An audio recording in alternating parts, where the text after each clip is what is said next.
अभी हमने पढ़ा है मीनिंग, टाइप्स और कुछ कॉमन एडवर्ब्स जिनको बीच में हमें कंफ्यूजन होती है कि सेंटेंस में उसको कैसे यूज करना है, कौन सा वर्ड परफेक्टली यूज किया जाएगा, है ना।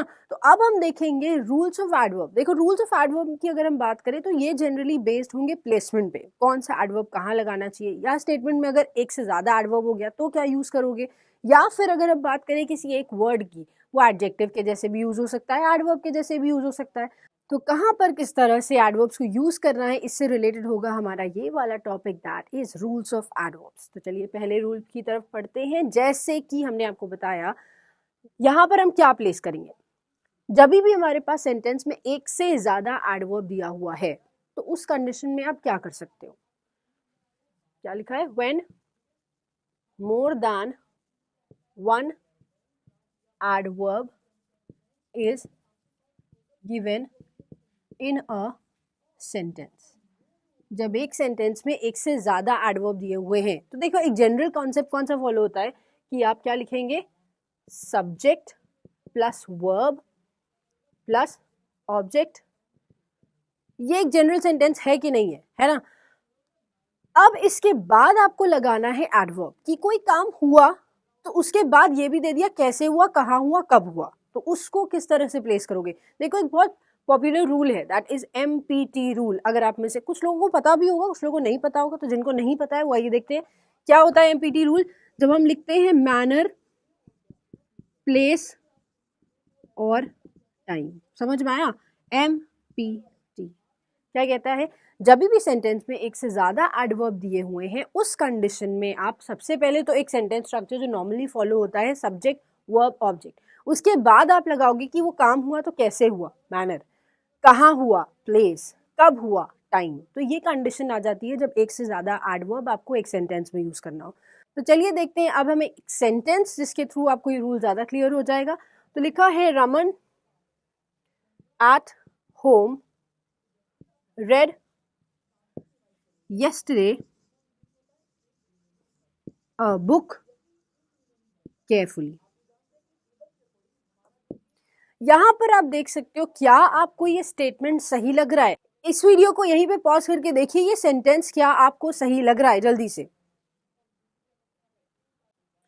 तो देखिए, Raman at home yesterday read a book carefully। आपको पता चल गया कि इस स्टेटमेंट को आपने इनकरेक्ट वे से लिखा है। क्यों? क्योंकि सबसे पहले क्या फॉलो होना चाहिए, सब्जेक्ट। तो सबसे पहला क्या है, सब्जेक्ट कौन है, रमन, ठीक है। उसके बाद लगना चाहिए वर्ब, लेकिन हमने लगाया क्या है, एट होम, जो कि स्टेटमेंट को गलत कर रहा है। तो क्या लगाना चाहिए, रेड। रेड ही हमारा यहाँ पर क्या हो जाएगा, वर्ब।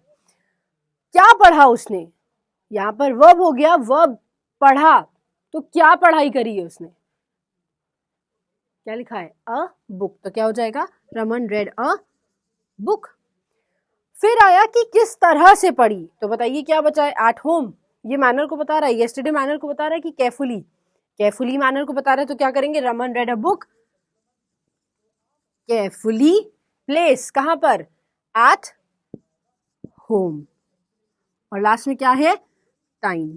तो ये सही कंडीशन को डिफाइन करता है जहां पर आप लिखते हो सब्जेक्ट, उसका वर्ब, वर्ब का ऑब्जेक्ट, मैनर किस तरह से काम हुआ, प्लेस कहां पर हुआ, और येस्टरडे कब कोई काम हुआ। तो हमेशा जब एक से ज्यादा एडवर्ब आते हैं तो हमेशा हम कौन सा रूल फॉलो करेंगे, MPT रूल। अब आते हैं अपने अगले रूल पर, जो कि कहता है adverb of frequency is placed. देखो, अभी स्टार्टिंग में हमने क्या बताया था, बहुत सारे रूल्स होंगे जो प्लेसमेंट से रिलेटेड है कि आप उसको कहाँ लगाओगे।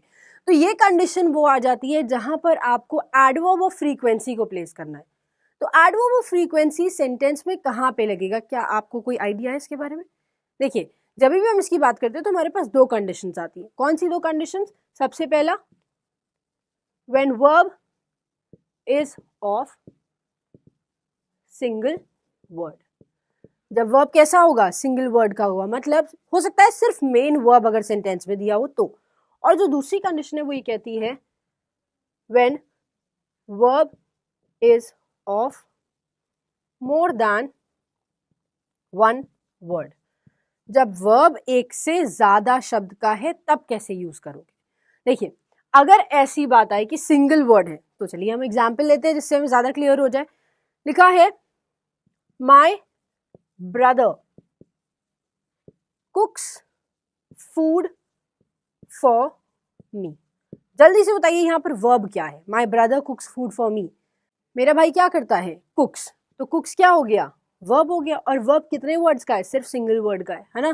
तो यहाँ पर आप कहाँ पर लगाते हो, सब्जेक्ट लगेगा, फिर लगेगा आपका एडवर्ब ऑफ फ्रीक्वेंसी, और उसके बाद आप लगाएंगे अपना वर्ब। तो जब सिंगल वर्ड का वर्ब होगा तो सब्जेक्ट और वर्ब के बीच में एडवर्ब ऑफ फ्रीक्वेंसी को लगाओगे तो क्या लिखेंगे, my brother never cooks food for me. Let me tell you, मेरा भाई भी मेरे खाना कभी नहीं बनाता है। क्यों, बहुत खुशनसीब होंगी वो बहनें जिनके लिए उनका भाई खाना बना दे, है ना। माई brother never cooks food for मी। आइए देखते हैं दूसरे स्टेटमेंट को। He is seen roaming around the canteen. He is seen roaming around the canteen. अब यहाँ पर देखो आपके पास कितने वर्ब्स हैं। एक तो आपके पास इज है, सीन है, रोमिंग है। क्या तीनों ये वर्ब्स नहीं है, इज भी, सीन भी, रोमिंग भी, तीनों ही वर्ब्स है ना। तो इस स्टेटमेंट में आप कहाँ पर वर्ब लगाओगे। अब हम ढूंढेंगे हमारा मेन वर्ब कौन सा है। तो ये तो हेल्पिंग वर्ब है, सीन एक वर्ब है और रोमिंग एक वर्ब है। उसको पाया जाता है या वो घूमता रहता है, कौन सा मेन वर्ब है, उसको पाया जाता है घूमते हुए। तो सीन हमारा क्या हो गया, मेन वर्ब। अब हम बताएं कि जब मोर देन वन वर्ड का वर्ब होगा उस कंडीशन में आप एडवर्ब ऑफ फ्रीक्वेंसी को लगाएंगे बिफोर द मेन वर्ब। तो हमें स्टेटमेंट बोलना है उसको अक्सर पाया जाता है घूमते हुए, तो क्या लिखेंगे, he is usually scene roaming around the canteen. अब देखिए, जैसे हमने स्टार्टिंग में आपको बताया था कि कुछ वर्ड्स ऐसे होते हैं जो एडजेक्टिव में भी यूज होते हैं और एडवर्ब में भी यूज होते हैं। तो उन्हीं से रिलेटेड एक वर्ड हमारे पास भी है जिसे हम कहते हैं इनफ, और इसका मतलब होता है पर्याप्त। तो enough is placed where, enough का प्लेसमेंट कहाँ होता है। तो यहां पर भी हमारे पास दो कंडीशन आएंगी, जैसे कि हमने बताया, क्या, यूज्ड एज एन एडजेक्टिव, और दूसरा क्या है, यूज्ड एज एन एडवर्ब। या तो वो यूज होगा एक एडजेक्टिव के जैसे या तो वो यूज होगा एक एडवर्ब के जैसे। अगर इसको एडजेक्टिव के जैसे यूज करते हैं तो स्टेटमेंट में कहां लगेगा। आइए देखते हैं कि एग्जाम्पल के थ्रू, उसके बाद आप जज करेंगे कि कहां प्लेस करना है। There is food enough for everyone in the house। There is food enough for everyone in the house. इस स्टेटमेंट को अगर आप देखो तो स्टेटमेंट में क्या लिखा हुआ है, यहां पर घर में जितने भी लोग हैं उन सभी के लिए पर्याप्त खाना है। तो पर्याप्त वर्ड किसके लिए यूज हुआ है, फूड के लिए। क्या आपको ये स्टेटमेंट सही लग रहा है, there is food enough for everyone in the house. सही क्या होना चाहिए, there is enough food for everyone in the house, मतलब आप इनफ को यूज कर रहे हो किसके लिए, फूड के लिए। फूड क्या है, नाउन, और नाउन के लिए अगर इनफ यूज हुआ है तो ये क्या हो गया, एडजेक्टिव। तो एडजेक्टिव यहां नहीं लगाया जाएगा, एडजेक्टिव वहां लगेगा जहां पर इस वर्ड को क्वालिफाई करने का काम करेगा, उस वर्ड से पहले लगेगा जिस वर्ड को ये क्वालिफाई कर रहा होगा। तो क्या लिखेंगे, before the word it qualifies. कब, जब एक एडजेक्टिव के जैसे यूज होगा तब। तो सही सेंटेंस क्या बनेगा, there is enough food for everyone in the house. अब यहां पर एडजेक्टिव के जैसे यूज हुआ तो बिफोर लगा दिया। इसका बिल्कुल उल्टा हो जाएगा जब ये एडवर्ब के जैसे यूज होगा, तो उल्टा क्या होगा, after the word it qualifies.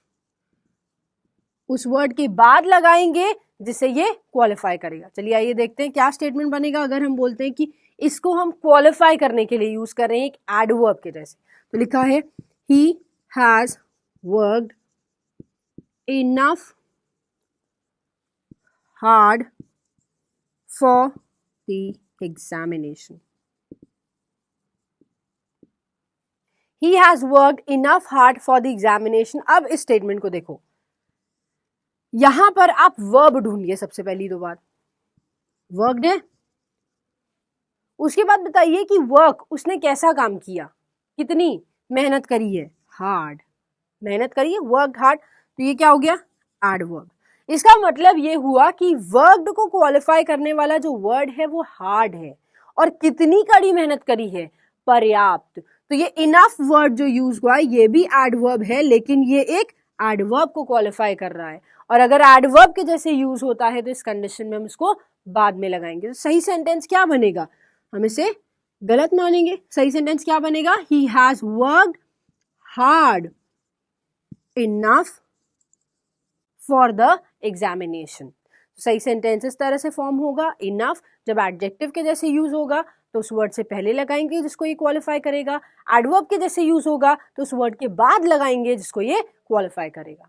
अब आते हैं हम अपने फोर्थ रूल पे, जो ये कहता है अगर आपने एक नेगेटिव एडवर्ब को यूज कर लिया है सेंटेंस में तो आप उसके बाद एक नेगेटिव वर्ड को यूज नहीं करोगे। तो क्या लिखेंगे, do not use negative adverb after using a negative word.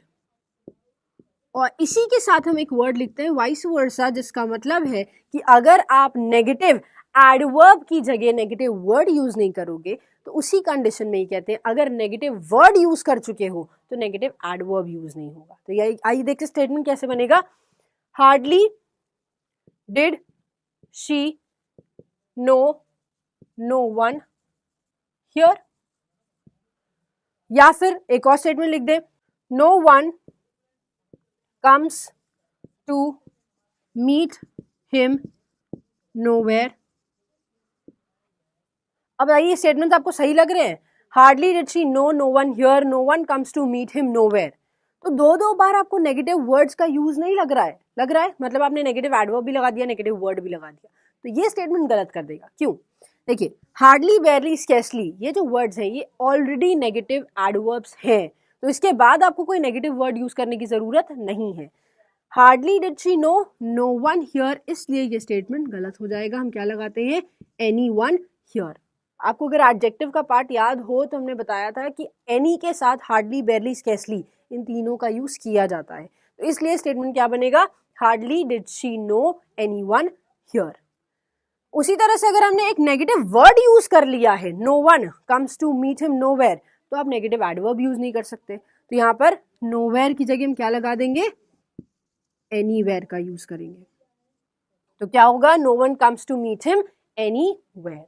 अब आते हैं हम अपने फिफ्थ रूल पर, जो कि ये कहता है कुछ मिलता जुलता है ये फोर्थ रूल से। जैसे हमने कहा नेगेटिव एडवर्ब के साथ नेगेटिव वर्ड का यूज नहीं करेंगे, नेगेटिव वर्ड के साथ नेगेटिव एडवर्ब का यूज नहीं करेंगे, तो उसी तरह का कुछ रूल हमारा फिफ्थ भी है, जो कि ये कहता है नो की जगह या नॉट की जगह नेवर को मत यूज करना, और नेवर की जगह नॉट को यूज मत करना। तो क्या लिखेंगे, never use never in place of not, और यहां पर भी क्या लगा देंगे, वाइस वर्सा, जो कि ये बताएगा अगर नेवर की जगह नॉट को नहीं यूज करना तो नॉट की जगह भी नेवर को यूज नहीं करना है। ठीक है, क्यों, देखो नॉट बताता है सिर्फ एक कंडीशन के लिए नहीं, और नेवर बताता है कभी नहीं, तो ये स्टेटमेंट गलत हो जाएगा। आप कभी नहीं की कंडीशन को अगर एक बार के एक मोमेंट की चीज के लिए नहीं बोलोगे तो, है ना। तो लिखते हैं, Raman never recognized him when he met him. Raman never recognized him when he met him. Raman ने उसको कभी नहीं पहचाना जब वो उससे मिला, जब उससे मिला तब नहीं पहचाना कि कभी नहीं पहचाना। हमारे पास कंडीशन है जब वो उससे मिला तब उसने उसको नहीं पहचाना, तो उस कंडीशन में यहाँ नेवर का यूसेज गलत हो जाएगा, और हम क्या लिखेंगे, रमन डिड नॉट। अब अगर यहाँ पर आपने डिड लगा दिया है तो क्या रिकॉग्नाइज्ड सही होगा, नहीं होगा, तो हम रिकॉग्नाइज को हटा देंगे और क्या होगा, रिकॉग्नाइज लिखेंगे, और सही सेंटेंस बनेगा, Raman did not recognise him when he met him. Similarly अगर हम एक और स्टेटमेंट लिखे, when I visited Delhi I never met him. जब हम दिल्ली गए तब हम उससे कभी नहीं मिले कि जब हम दिल्ली गए तब उससे नहीं मिले, सिर्फ उस कंडीशन की बात हो रही है जब हम दिल्ली गए तब नहीं मिले, है ना। तो यहाँ पर अगेन नेवर का कोई यूज नहीं आएगा, हम क्या लिखेंगे, आई डिड नॉट। और अगर डिड लगा देते हो वर्ब का सेकंड फॉर्म यूज होगा या थर्ड फॉर्म यूज होगा या फर्स्ट फॉर्म यूज होगा, फर्स्ट फॉर्म यूज होगा, तो मेट को हटा के हम क्या कर देंगे, मीट। तो करेक्ट सेंटेंस क्या बनेगा, when I visited Delhi I did not meet him. चलिए अब हम आते हैं अपने 6th रूल पर, जो ये कहता है स्टेटमेंट्स में आपने जनरली क्या देखा है। अच्छा, अगर हम आपसे एक क्वेश्चन पूछे, आपको एक स्टेटमेंट फॉर्म करना है तो स्टेटमेंट कैसे बनाओगे। कोई सेंटेंस फॉर्म करने के लिए 3 चीजों की रिक्वायरमेंट होती है, कौन कौन से, सब्जेक्ट, वर्ब और ऑब्जेक्ट। और इसी तरह से हम इसको प्लेस भी करते हैं, सबसे पहले सब्जेक्ट लगाते हैं, फिर उसका वर्ब और फिर उसका ऑब्जेक्ट, है ना। लेकिन कभी कभी ऐसी कंडीशन आ जाती है जहां पर हमको वर्ब सब्जेक्ट से पहले यूज करना पड़ता है, और वो कंडीशन कब आती है, जब हम एडवर्ब की किसी कंडीशन की बात करते हैं।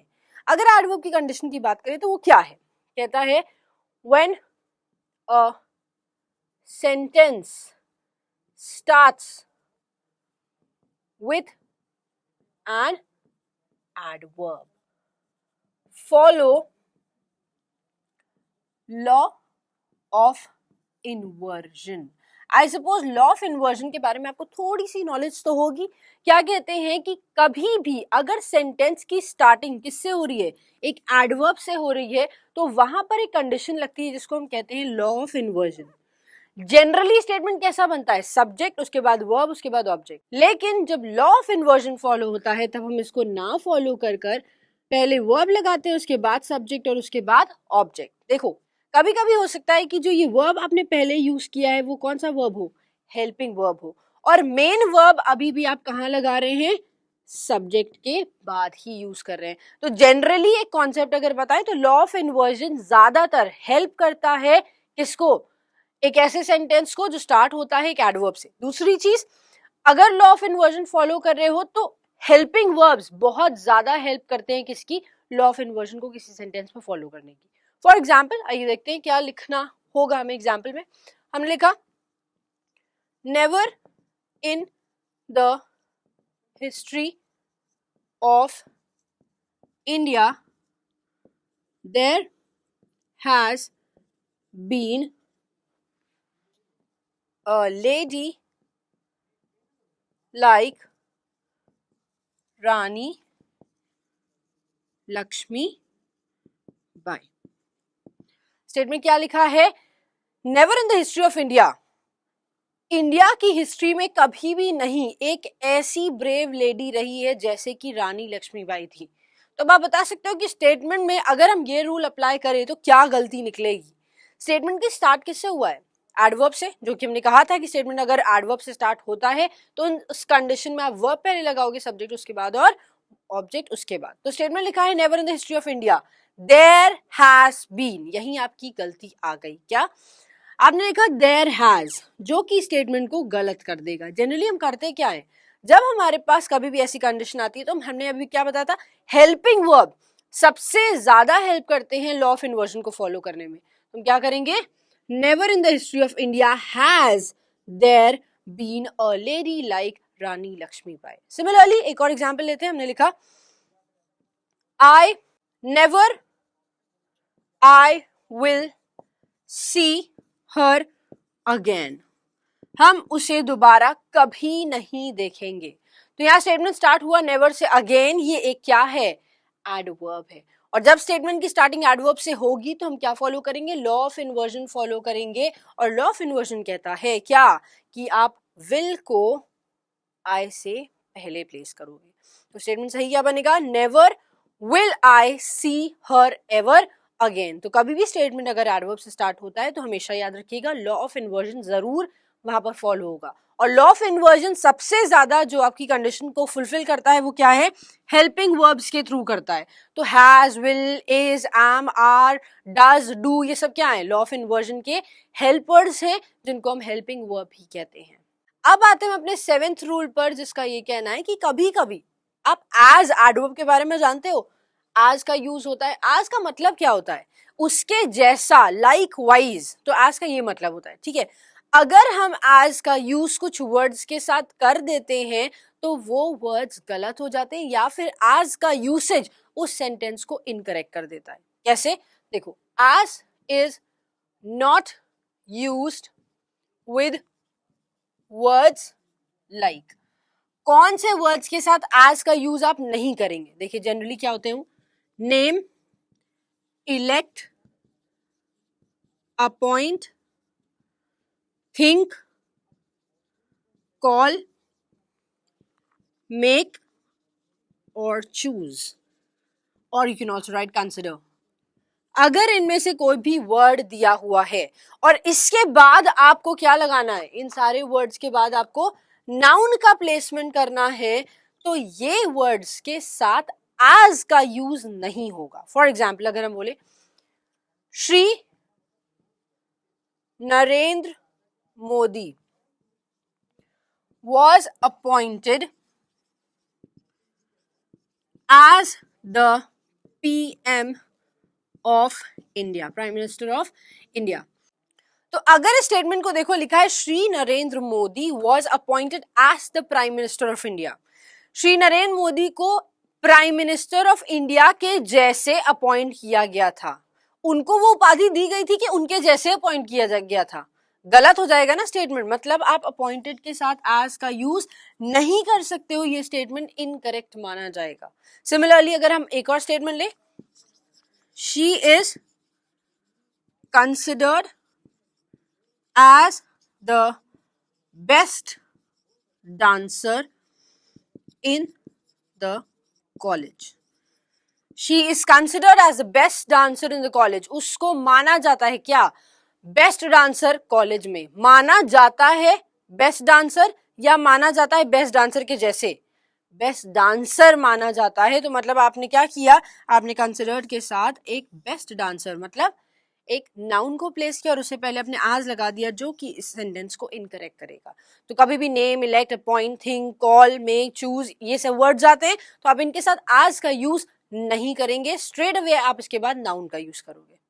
अब बढ़ते हैं हम अपने 8th रूल की तरफ, और ये कहता है कि देखो, जैसे एडजेक्टिव के पास 3 डिग्रीज होती हैं, सिमिलरली हमारे एडवर्ब के पास भी 3 डिग्रीज होती हैं। जिसका मतलब ये हुआ कि जब हमें किन्हीं दो चीजों को कंपेयर करना होगा एडवर्ब के थ्रू, तो हम एडवर्ब की कंपेरेटिव डिग्री का यूज करेंगे, और वो लगाया कैसे जाता है, मोर और मोस्ट का यूज करके। ठीक है, अगर एक स्टेटमेंट आता है जिसमें आपको कंपैरिजन करना है लेकिन कंपैरेटिव डिग्री के बिना, मतलब आप पॉजिटिव डिग्री के साथ कंपेयर करोगे।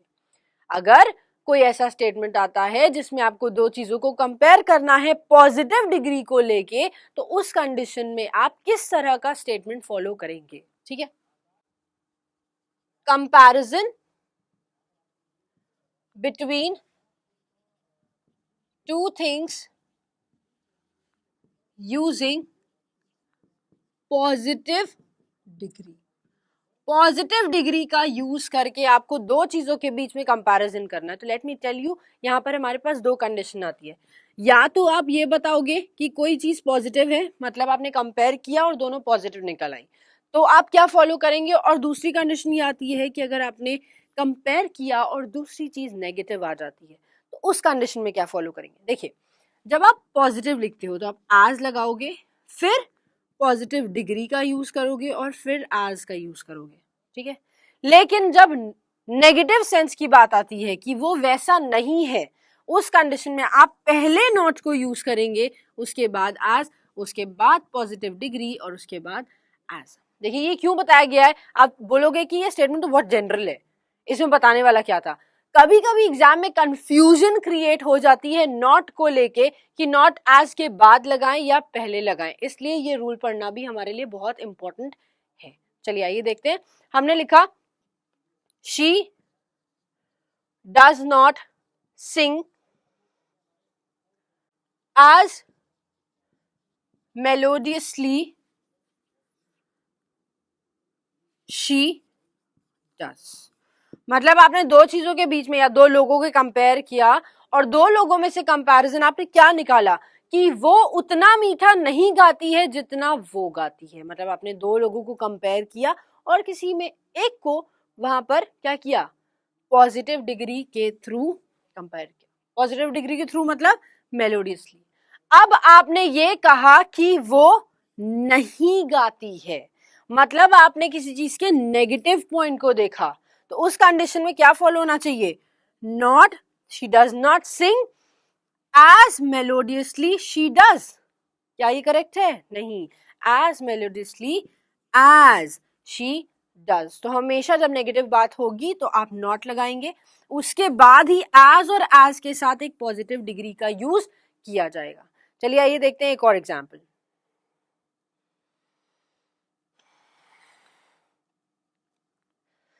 तो दूसरा एग्जाम्पल हमारा ये है, Suresh works hard as he does. Suresh उतनी ही कड़ी मेहनत करता है जितनी वो करता है। मतलब आपने अगेन सुरेश और ही के बीच में कंपैरिजन किया और यूज क्या किया? हार्ड, जो कि एक पॉजिटिव डिग्री है। और आपने बोला कि सुरेश उतनी ही कड़ी मेहनत करता है जितनी वो करता है, तो यहां पर आप किसी चीज की पॉजिटिव पॉइंट की बात कर रहे हैं और कंपेयर किससे कर रहे हैं? पॉजिटिव डिग्री के थ्रू। तो ये स्टेटमेंट गलत होगा, सही कैसे करेंगे? Suresh works as hard as he does. तो ये हमेशा कंडीशन याद रखनी है, जब पॉजिटिव पॉइंट होगा as positive degree as, negative होगा तो not plus as plus positive degree plus as. और अगर नॉट का यूज करना है तो ये चीज हमेशा दिमाग में रखनी है कि नॉट का यूज हमेशा एज पॉजिटिव डिग्री एज से पहले ही यूज होगा। अब आते हैं हम अपने 9th रूल पर, जो ये कहता है कुछ वर्ब्स होते हैं जिनको हम बोलते हैं वर्ब्स ऑफ सेंसेशन। तो अब आप बताओ वर्ब्स ऑफ सेंसेशन क्या होते हैं? सेंस, जो आप सेंस कर सकते हो चीजों को, उसको हम बोलते हैं वर्ब्स ऑफ सेंसेशन। तो कौन से होंगे? See, smell, taste, sound, appear, look, feel. ये सब क्या है? ये सब है आपके वर्ब्स ऑफ सेंसेशन। और जब भी आप वर्ब्स ऑफ सेंसेशन की बात करते हो तो इस कंडीशन में आप इनके बाद क्या यूज करोगे? क्या आप एडवर्ब को यूज करोगे या फिर एडजेक्टिव को यूज करोगे? तो यह एक देखते हैं सेंटेंस। हमने लिखा she smells sweetly. She smells sweetly, वो स्वीटली की तरह महकती है, वो चीनी की तरह महकती है, वो अच्छी की तरह महकती है। नहीं हो सकता ना। तो हम क्या करेंगे? हम यहाँ पर स्वीटली की जगह क्या लिखेंगे? She smells sweet. या हम बोले ही फेल्ट बैडली, उसको बुरी तरह लगा। ये कोई स्टेटमेंट बन रहा है? उसको बुरी तरह लगा नहीं, उसको बुरा लगा, ये लिखेंगे। तो बैडली आप यहां पर यूज नहीं कर सकते हो। सिमिलरली अगर हम एक और स्टेटमेंट लिखें, शी वर्क्स ऑनेस्टली। अब बताओ ये स्टेटमेंट सही है गलत है? शी वर्क्स ऑनेस्टली, ये तो सही है। क्यों? यहाँ पर वर्क्स लिखा हुआ है, वो काम करती है। कैसे काम करती है? ऑनेस्टली। तो यहां पर तो यूज कर सकते हैं। वाई? बिकॉज यहां पर वर्क्स जो दिया है वो वर्ब्स ऑफ सेंसेशन का पार्ट नहीं है। क्या बताना चाहते थे कि जब भी वर्ब्स ऑफ सेंसेशन का यूज करोगे तो कभी भी उसके साथ एडवर्ब का यूज नहीं होगा। आप हर कंडीशन में इसके बाद सिर्फ और सिर्फ एडजेक्टिव का यूज करेंगे। इसी वजह से यहाँ पे स्टेटमेंट गलत होता है। और क्या लिखते हैं? She smells sweet, he felt bad, उसको बुरा लगा, वो अच्छा महकती है। तो क्या करना है? आप कभी भी इसके साथ एडवर्ब का यूज नहीं करेंगे, रादर इसके साथ हमेशा एडजेक्टिव ही प्लेस किया जाएगा। Mind these verbs of sensation. अब आते हैं हम अपने अगले रूल पर, जो ये कहता है कि हम यूज करते हैं सेंटेंस में एल्स को। तो एल्स सेंटेंस में यूज होता है। कभी कंडीशन आती है कि एल्स के साथ दान लग जाता है और कभी आती है कि बट का यूज होता है। तो इसमें से करेक्ट क्या है? क्या हम दान का यूज करेंगे या फिर हम बट का यूज करेंगे? देखो, अगर इस वर्ड की बात करते हो THAN, दान की, तो ये हमेशा वहां यूज होता है जहां पर आपको कंपेयर करना हो। लेकिन एल्स जो मीनिंग अप्लाई करता है उसका मतलब होता है के अलावा, है ना। तो यहां पर आई डोंट थिंक सो दान का कोई यूज होना चाहिए, कंपैरिजन का कोई सेंस होना चाहिए, नहीं होना चाहिए। तो यहाँ पे दान का यूज आप कभी भी एल्स के बाद नहीं करोगे। करना क्या है? आप इसके बाद हमेशा बट का यूज करेंगे। फॉर एग्जाम्पल हमने स्टेटमेंट लिखा, this is nothing else than cowardice Mr.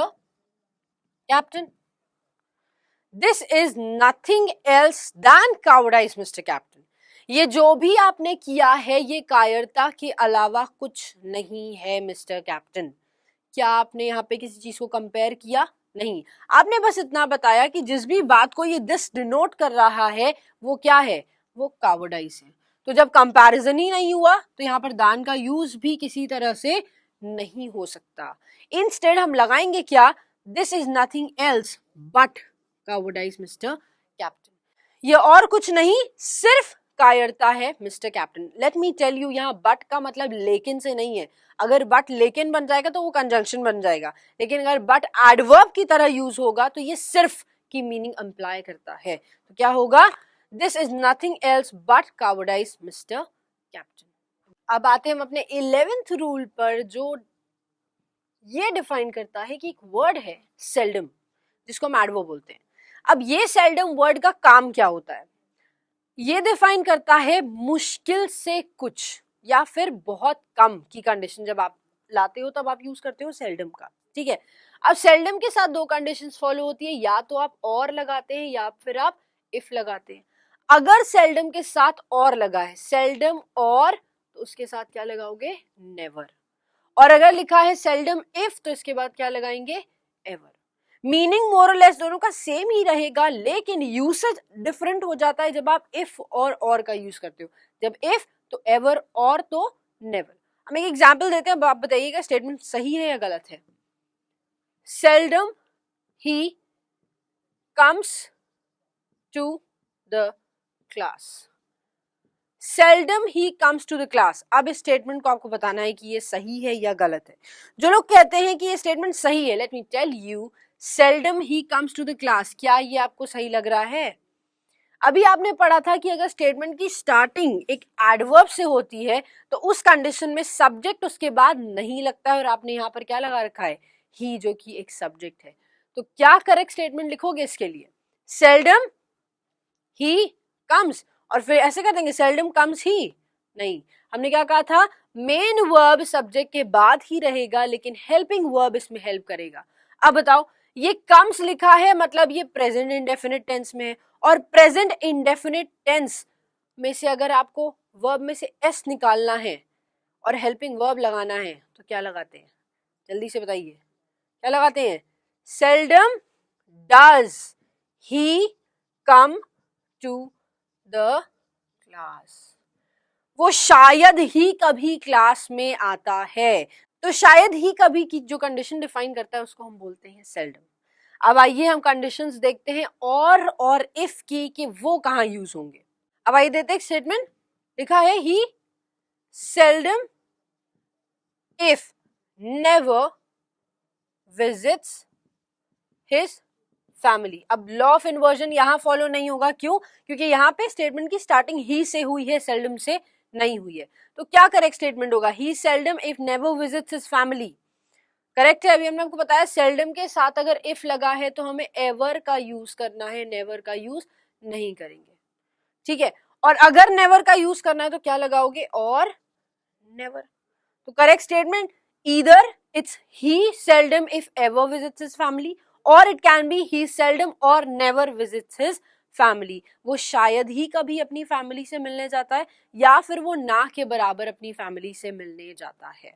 तो एक थोड़ा सा पॉजिटिव है और दूसरा बिल्कुल नेगेटिव टर्म है।